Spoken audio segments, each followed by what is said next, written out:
Et le droit américain est beaucoup plus libéral à l'égard des trésors et de leurs découvreurs. Alors il reste un espoir pour eux?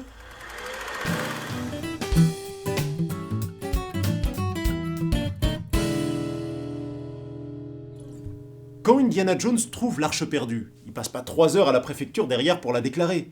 Effectivement, l'une des règles principales aux États-Unis est celle dite du Finders Keepers, qui veut que lorsqu'une personne trouve un objet abandonné, il lui appartient. Donc quand tu trouves, tu gardes? Il n'y a pas une petite douille quelque part, un texte sacré qui préserve les moelles osseuses de pirates du XVIIe siècle? Il faut effectivement vérifier comment les USA traitent les biens à valeur archéologique.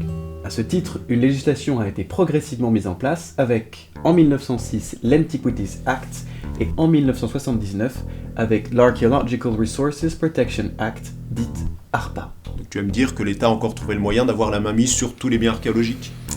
La situation est malheureusement très similaire à celle de la France. Les textes que je viens de te citer rendent l'État américain propriétaire de tout bien à valeur archéologique situé sur une terre fédérale. Et j'imagine que le butin de Willy est soumis à cet ARPA. Tout dépend de quoi il est constitué. Aux USA, un bien à valeur archéologique, c'est tout reste matériel d'une activité humaine passée ou d'activité ayant un intérêt archéologique. On parle notamment des poteries, des armes, des pierres taillées ou peintes, et même des restes humains. Du coup, le squelette de Willy lui-même est un bien à valeur archéologique? C'est fort probable. Est-ce que les Goonies ramènent un des éléments de cette liste de leur aventure?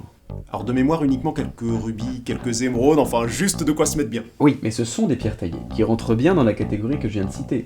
Par conséquent, les seuls biens ramenés par les Goonies de leur aventure sont des biens à valeur archéologique qui ne leur appartiennent pas.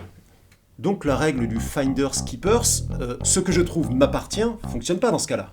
Pas si l'ARPA s'applique. Mais tu m'as dit que ce texte s'appliquait uniquement sur les terres fédérales. Exactement, c'est-à-dire qu'ils sont administrés et appartiennent au gouvernement fédéral américain. Mais si l'épave n'est pas trouvée sur une terre fédérale, L'ARPA ne s'applique plus.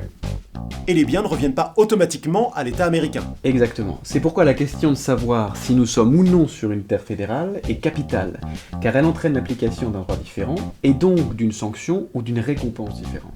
Mais laisse-moi appeler les archives nationales. Pas besoin, il me faut juste un peu plus de lumière. Sur ma carte, toutes les zones colorées représentent des territoires fédéraux sur lesquels l'État, si j'ai bien compris, est propriétaire de tous les biens archéologiques. Et donc toutes les zones blanches correspondent à des zones sur lesquelles le droit est beaucoup plus souple. Où se trouve la ville d'Astoria? Sur les côtes nord de l'État de l'Oregon, quelque part par là, dans une belle zone blanche, vierge de tout ARPA, donc les Goonies n'auront pas l'obligation légale de tout rendre à l'État fédéral. Attends, regarde un peu plus près. De quoi? Juste là. Je vois rien avec mon œil. Attends, je vais chercher ma loupe. T'embête pas, j'ai la mienne. Remontre-moi. Là. Il y a une bande orange près des côtes. Mais la ville d'Astoria est à cheval entre les deux.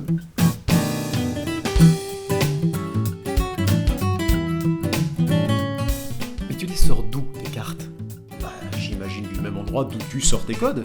Et du coup, c'est de là aussi que tu sors la caméra? Ah non, la caméra, non, elle vient d'une ancienne vie, c'est un ancien boulot, donc j'ai... Oui, d'accord, donc toi tu trouves... Ah bah je garde, hein. Je suis un pirate, hein.